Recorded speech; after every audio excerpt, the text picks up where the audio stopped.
Okarun has an awkward time at the maid café where Momo works. Seiko tries teaching Jiji how to suppress Evil Eye's possession of his body. Hello, welcome to Dandadan, episode 19, feeling kinda gloomy. So we start off this episode where the last one ended, where we see Okarun at the maid cafe where Momo works, and Okarun is just pretty much dumbstruck. He has no idea how to react to seeing Momo in a maid outfit, and I love the fact that Momo is basically acting super embarrassed and super tsundere. Best part is her friends are basically just teasing her this entire time. Like they're constantly telling her to be louder, say your lines louder, you gotta be cuter, as they force her to do her maid tasks for them. I freaking love her friends. I think this is probably like the best female friends I've seen in an anime. This scene's just freaking awesome. I also love that we end this with all four of them doing the Momo tri-beam, and then we even get a picture of it. This Momo tri-beam, keep it in the back of your head. I won't spoil it. I'll just say that this moment comes up again later on, and it's pretty funny how it ties back into this little scene. But yeah, Momo basically tells her friends that they're trash and they're gonna regret this, and her friends just keep teasing her as they leave, and they take Okarun with them. But then Okarun announces that he's going to stay behind, and the two girls give each other like a knowing look, and they slip the photo that they took into Okarun's pocket. And basically, Okarun wants to stay behind because he wants to ask Momo what time she leaves her shift.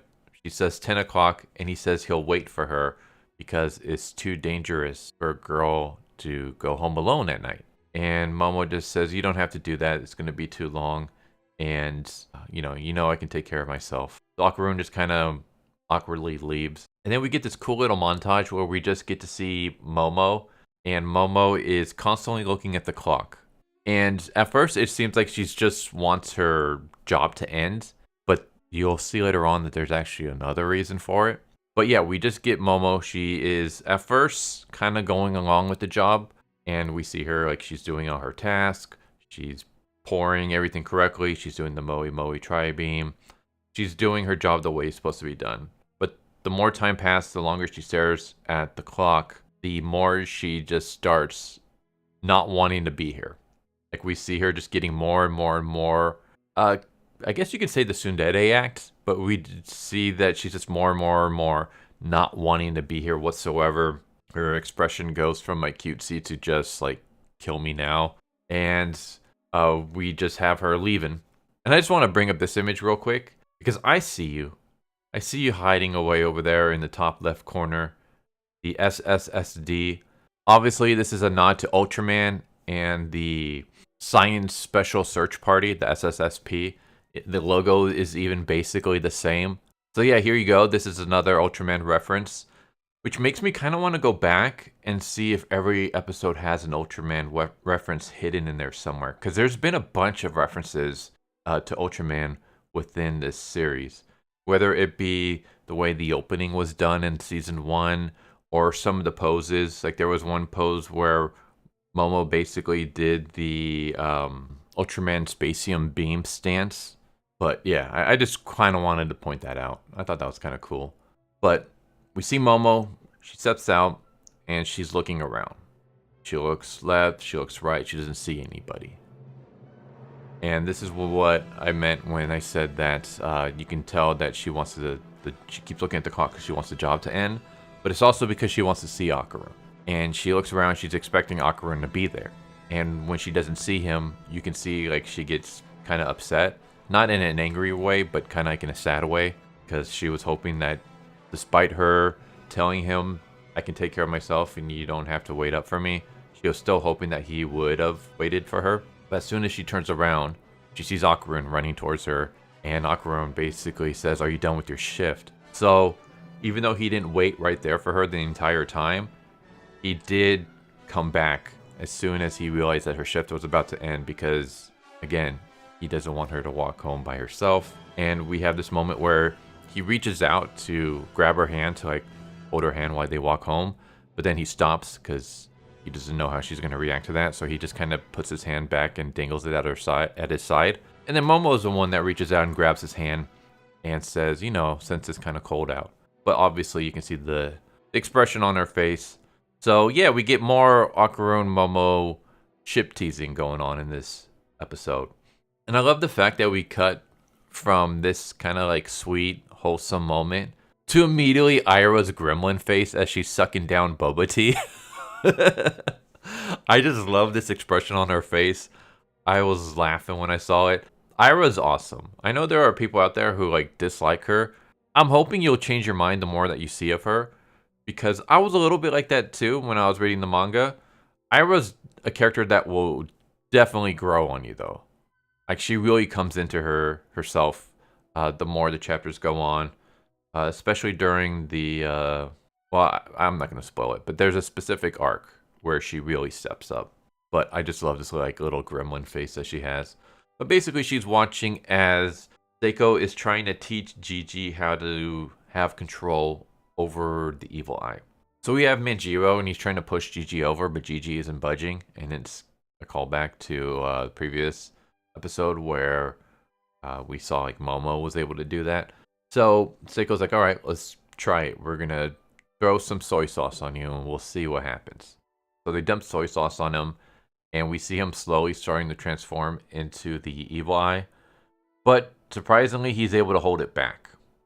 He's able to not fully transform, and he's able to go back to his Jiji form. And Seiko's pretty much like, all right, it looks like, you know, we made some progress. You're able to handle room temperature liquids now. However, you still can't control cold liquids. So he's improved, but he's not fully healed. That's when Momo and Okarun come back home, and they're like, you know, it's cold outside, so they immediately start trying to get some hot water. And I love this little setup because it's super quick. It's like a blink and you might miss it. In fact, even looking at this image, you can see that, you know, the hand is a little bit weird. It's because it's so quick that I can't even get like a still frame, like a perfect still frame of it. But you see like the cup is coming away from Momo's mouth. And the reason why is because as they're about to drink hot water, Ira bumps into Jiji, which knocks her boba tea onto him, and he turns into the evil eye. And everyone tries to chuck hot water at him, but he puts up the evil little mini house around him and Momo, and he's basically able to block the water. So evil eye is in full control, and we have a moment where Momo is pretty much incapacitated. And of course, Okarun starts freaking out and yelling for the evil eye to stop as he's transforming into Turbo Granny. And we have a moment that was done pretty well when it comes to the anime. So in the manga, it's a bit more fan servicey, which I'll be honest, I don't mind fan service. You have panty shots and bra shots or whatever. It's not something that like I'm totally for. Like I'm not one of those where like I love my fan service, but it doesn't bother me. Like I get why it's there. The target audience is supposed to be young boys, so obviously, you know, you got to have a little bit of fan service. So it's okay with me. However, I did think that it was a little bit weird in the manga to have a little bit of fan service here. So what happens is Momo has her hands trapped, and Jiji, or I should say Evil Eye, grabs her by the shirt, and he's pulling her. He's pulling her so he can throw a punch at her. There's nothing sexual whatsoever in Evil Eye's actions. However, when he pulls her shirt, it rips her shirt open, and you can see her bra. And in the manga, it's plain that you can see her bra. Like it's right there, like full focus. So it's a little bit of a fan service shot, which, like I said before, I don't mind fan service, but it is kind of weird to have fan service in the middle of a woman about to be attacked. Like at that point, it's like, maybe this isn't the right tone you want to set. Like you should have the scene be a little bit more uncomfortable and a lot less fan servicey, which is why I like the way that they did it in the anime, where it does look a little bit more uncomfortable, and it's not shown like we don't have like full shots of her breast or anything like that. But yeah, he rips her shirt, exposing her bra as he's about to throw a punch, and Momo's able to block it by using her psychic hands, only this time instead of coming from her hands, since her hands are incapacitated at the moment, she's able to use it by shooting it out of her chest. And it stops Evil Eye, but then Evil Eye closes the house so that he can get closer to her, and he starts trying to choke her. She puts her leg up so that she can, block the room from closing in even more. But again, there's a little bit of like you can kind of look at it. You can kind of guess where I'm going with this. He's trying to kill her. So again, this is why I prefer the way that the anime covered it. I think it does a better job rather than trying to do fan service when a female is about to be murdered. Like, that just seems a little bit weird. But Momo, remember when I said earlier about the blink and you might miss it with her drinking the hot water? Well, it's because before she threw the hot water at Jiji and the house blocked it, she had taken a sip of water, but she hadn't drank it. So she still had it in her mouth. So she's able to spit it into Evil Eye's face, which turns him back into Jiji. So once again, like, I love the fact that Momo's just one of those. She's not like the brightest person when it comes to like schooling and stuff. Then again, we haven't really seen her at school all that much, so she could be. But she doesn't seem like she takes schooling all that serious the few times we have seen her. But she is definitely very, very street smart and stuff. Like, she comes up with plans out of nowhere super quickly. She's very quick when it comes to like getting out of situations and stuff. Like right here, just the fact that she saw Ira bumping into Jiji. In the split second she saw it, she knew to take a sip and hold it in her mouth just in case. And it paid off. But then we have this moment where Jiji goes to apologize and Okarun just shoves him away and he goes to check up on Momo.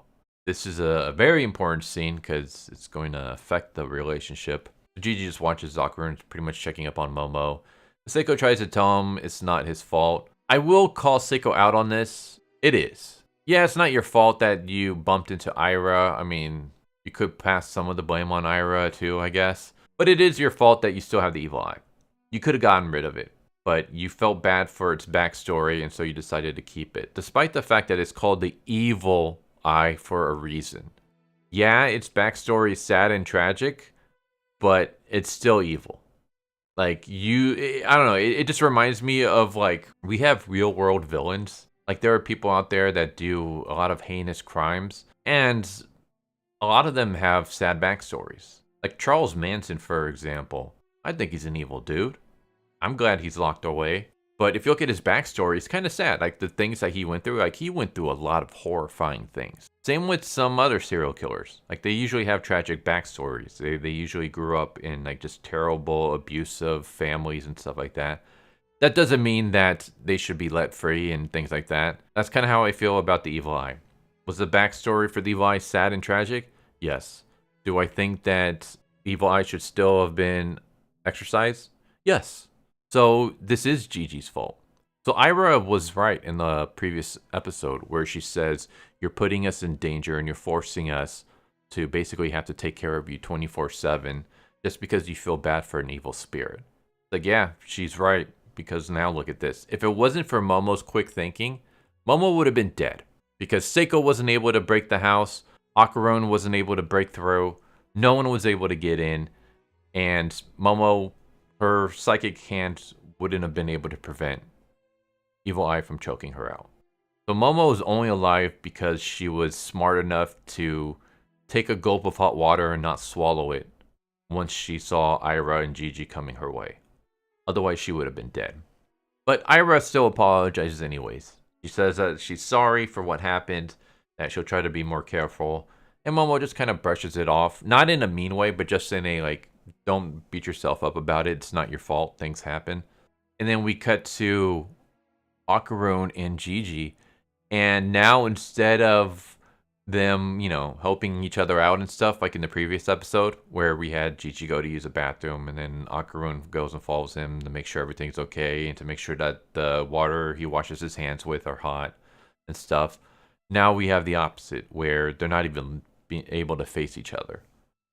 Like, Okarun can't stand to even look at Jiji. But it's not just because of Gigi's actions, but it's also because of Okarun's lack of actions. Like, Okarun hates the fact that he wasn't able to protect Momo in that situation, that Momo had to basically save herself. So he even goes and he meets up with Peeny Weeny. So we get to see Peeny Weeny in his human disguise. For anyone who doesn't remember who Peeny Weeny is, this is Mr. Mantis Shrimp. This is what he looks like when he's wearing his human disguise. And I love how, before we get serious, we have Okarun just basically asking a bunch of alien questions. Do all aliens wear disguises? How many aliens are there on Earth?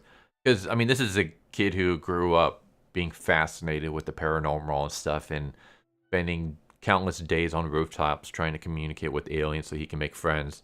So now that he finally has an alien friend, I love the fact that he still kind of goes into otaku mode. But the reason why Okarun is here is so Peeny Weenie can train him on how to throw a punch. Because Okarun wants to get stronger. He wants to get stronger so that he can not necessarily protect Momo, because he doesn't think that Momo can protect herself, so much as he cares for Momo so much that he wants to be able to stand by her side and help her out and protect her if she gets into a situation like earlier in this episode. So Okarun tries to get Peeny Weenie to help him. Peeny Weenie refuses though, just because Peeny Weenie doesn't believe that violence is the answer to situations. But Okarun stays on the farm to help Peeny Weenie out anyways. I love this moment where we have Seiko and Manjiro. And Manjiro basically says, hey, the situation is pretty bad with the evil eye. Like, I understand trying to give him a chance, and he's made improvements, but as we saw earlier, like, he doesn't have full control over the evil eye. And I don't know if he's ever going to get full control. And we can't keep them in this kind of situation. And Seiko basically says that, you know, when it comes to adults and their relationship with children, that it should be the adults who should be supporting the kids and helping them, like telling them that they can be and do whatever they put their mind to. And Manjiro's like, I understand that, but it's also the jobs of adults to make sure that we snap reality into the kids. That kids are made aware of what is physically possible and impossible for them to do. So he's pretty much kind of just saying that I understand that Jiji really wants to save the evil eye and befriend it, but the reality is that it's evil. It's in the name. And that sometimes you can't save everybody. Sometimes there are things that you just can't accomplish no matter how much you try. And it's the jobs of us adults to make sure that kids learn that lesson. So he goes to contact the band so that they can perform The Exorcist again. Meanwhile, Okarun is out, and I love the fact that because Peeny Weenie refused to train him, Okarun is trying to learn how to throw punches by reading a boxing manga. So he's just outside reading this manga while trying to throw punches and following what's in the panels. And Turbo Granny basically sees him and is like, what are you doing? Is that some kind of new stupid dance? And Okarun just says, no, I want to learn how to throw punches so that I can become stronger. Turbo Granny basically hits him with reality and says, do you want to be able to throw punches or do you want to become stronger? Because there's a difference between the two. Okarun basically explains, I want to be able to become stronger. I want to be able to fight off the evil eye and protect my friends. And then we have this moment where Turbo Granny, like, she actually becomes like serious and she's like, all right, come with me, I'll train you. Later that night, they sneak out. Ira sees them, so Ira starts following after them. And they go to the school and they're going to break in. This is part of their training. And I just love this moment how Okarun is like climbing the fence, and as soon as he climbs up on the other side, Ira's right there standing in front of him, just staring at him, like wondering what he's doing. And Ira decides to join. Basically, Okarun admits that he wants to become stronger, and Ira's like, oh, I want to become stronger too. Let's become stronger together. And we have a moment where Turbo Granny, like, you know how she is. So she kind of just insults Ira, and Ira immediately goes into acrobatic silky phase and starts threatening Turbo Granny. And I just love this moment where we later on see them walking through the hallways, and Ira is doing her cutesy act, and she's saying all those filthy words I said earlier. They weren't from me. They were from acrobatic silky, okay? I'm not that kind of person. Like, all those filthy language, those words don't come out of my mouth. And immediately we have Turo Granny, throw in like another insult. And I love how like the voice actress for this freaking nailed it. Iroh goes from like super cutesy to just super aggressive gremlin mode where she like her voice just becomes deeper and she becomes super insulting and vulgar. And then she immediately turns back cutesy again when she turns back to Okarun. I'll throw in just this little clip here so you can see it. そうだよ。私思いつかないよあんなの。ボケがゲロケ玉顔面チャーシュボケがてめえグッバイになりてえらしいな But this voice actress is amazing. She freaking nailed this role. And I just love just the way that her voice changes depending on who she's talking to. But they end up going into the music room where we see a bunch of paintings of famous musicians and stuff. Keep this in mind because it's gonna come into play in just a moment. Yeah, we just have another moment of Iroh with her gremlin face where Turbo Granny basically scares them, and Iroh immediately like throws her fist up and ends up punching Okarun in the face. And then she immediately starts apologizing and she gets bummed out that she just hurt her crush. Turbo Granny starts playing on the piano and she basically tells Okarun, I want you to jump every time I hit the key. And Okarun's like, alright, this is kind of dumb, but whatever, I'll do it. So she starts hitting the key and he starts jumping and he's kind of like, why are we doing this? And at first I love the fact that Turbo Granny's like, hey, look at this idiot jumping. But it turns out that she's actually doing it for a reason. She's not just doing it to make him look like an idiot. She basically tells him, this is your combat rhythm. You're a 2-step. Meanwhile, the Evil Eyes, he's a 4-step. What that means is that in the time it takes you to do 2 actions, jumping up and jumping down, or I guess jumping up and falling down, Evil Eye will have already taken 4 actions. So right now he's faster than you. His combat rhythm is better than yours. So what you gotta do is you gotta work on your rhythm. You gotta work on your combat rhythm so that you can keep up with him. But as soon as she's about to break this down even more, they hear the piano again, and Turbo Granny's like, that time that wasn't me.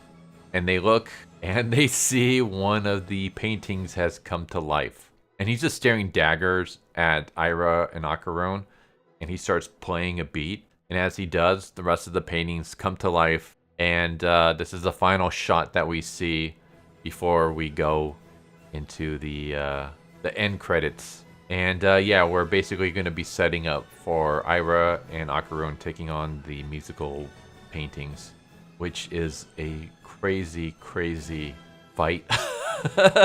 Like, I remember this arc and just how dumbfounded I was when I was reading the manga. Like, as soon as I saw this panel, I was like, what the hell am I reading? But it's so awesome. Like, that's pretty much what Dandadan is. You can just give a sense and people be like, what the hell? Yeah, other Dandadan readers will be like, yeah, that makes sense. Without trying to spoil things, I'll just say flying sharks in a plane. And you'd be like, what the hell? Like, what does that mean? And anyone who reads Dandadan will be like, yeah, that makes sense. That's pretty much Dandadan. If you can think it, it's probably going to happen in this. Yeah, I thought this episode was really good. I liked a lot of the characterizations here. Obviously, we got the Momo and Okarun shipper tease in the beginning, which was good.